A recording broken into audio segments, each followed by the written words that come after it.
அல்லாஹ்வுடைய தூதர் ஸல்லல்லாஹு அலைஹி வஸல்லம் அவர்கள் சொன்னார்கள், இந்த பூமியிலேயே அல்லாஹ்விற்கு விருப்பத்திற்குரிய நேசத்திற்குரிய இடங்கள் பள்ளிவாசல்கள், அல்லாஹ்வுடைய இல்லங்கள் அமைந்திருக்கக்கூடிய இடங்கள் என்று.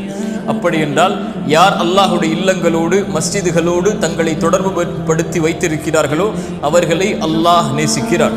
அல்லாஹ்வுடைய தூதர் ஸல்லல்லாஹு அலைஹி வஸல்லம் அதனால் தான் சொன்னார்கள், நாளை மறுமையில் அல்லாஹ் 7 கூட்டத்தார்களுக்கு அரிஷின் நிழலை அளிப்பான். அதில் ஒரு கூட்டம் பள்ளிகளோடு தங்களுடைய உள்ளங்களை இணைத்து வைத்திருப்பார்கள். பள்ளியை விட்டு வெளியே வந்தால் மீண்டும் அந்த பள்ளிக்குள் எப்போது நுழைவோம் என்று ஏக்கத்தோடு இருப்பார்கள். அதை தங்களுடைய உள்ளங்களோடு அன்போடு இணைத்து வைத்திருப்பார்கள் என்று அல்லாஹ்வுடைய தூதர் ஸல்லல்லாஹு அலைஹி வஸல்லம் அவர்கள் சொன்னார்கள்.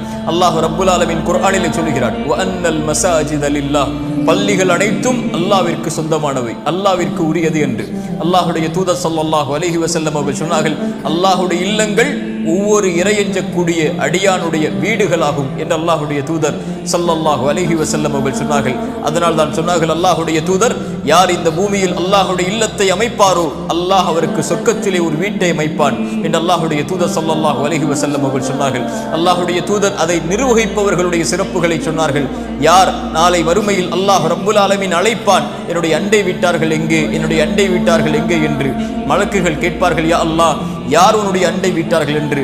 அல்லாஹ் ரப்புல் ஆலமீன் கூறுவான், பள்ளிகளை அல்லாஹ்வுடைய இல்லங்களை நிர்வகித்த அந்த நல்லடியார்கள் எங்கே என்று அல்லாஹ் ரப்புல் ஆலமீன் அவர்களை தன்னுடைய நெருக்கத்திற்குரியவர்களாக அல்லாஹ் ஆக்கிக் கொள்வான் என்று அல்லாஹ்வுடைய தூதர் ஸல்லல்லாஹு அலைஹி வஸல்லம் அவர்கள் சொன்னார்கள்.